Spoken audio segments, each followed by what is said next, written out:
I'm Emily Butler, and we're here at Bliss Studio Custom Metalwork. Let's go check it out.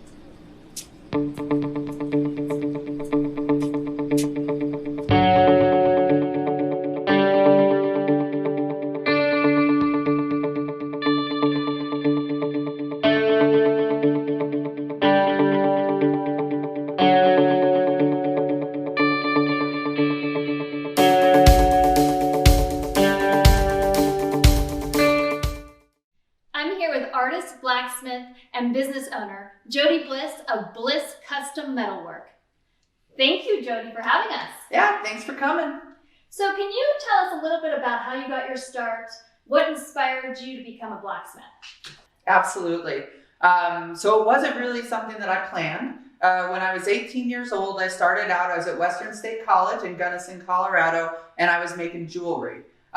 Loved working with metal, but I found the jewelry was a little bit more tedious than my personality allowed for. And it all ended up really, really heavy. So it wasn't very practical. I found it kind of limiting as far as what I wanted to do. So about a year into my metalworking, I was coming down to Colorado Springs, and I'd hang out with my uncle in his wood shop down here. He's right next door to an industrial welder named Chris at Bow Steel, and they're buddies. And Chris told me one day, you know, if you want to, come over, you can dig through my scrap pile, use my material, use my welder, use my knowledge. So I went over there with a grocery cart, filled it with scrap, and spent the whole weekend welding. And that was the end of the jewelry career.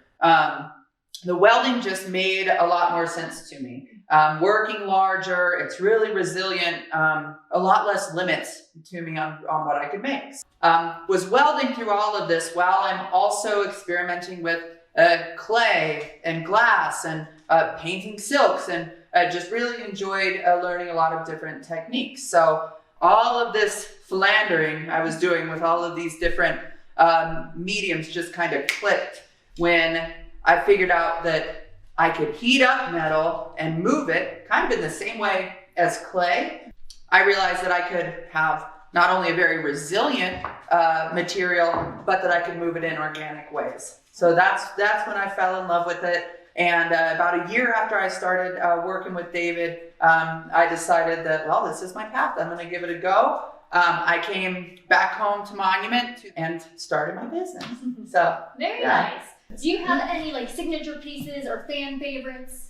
I think that the most recognizable pieces in the Springs especially are the Spirit of Manitou, which we just installed last December. And if you haven't seen her, you should go see her. She's one of my favorites.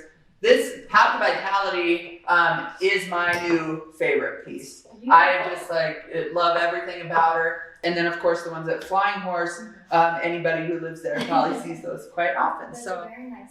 And how many pieces do you do on average per year? You know, total jobs and ranging from a very small couple $100 piece to the larger sculptures, several hundred. I think in 2020 we probably did 300 or more jobs.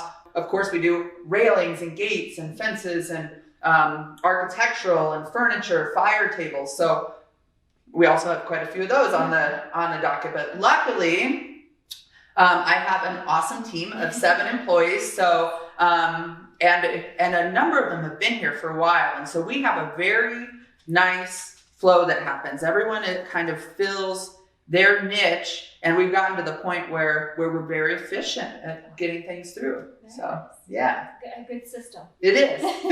That's great.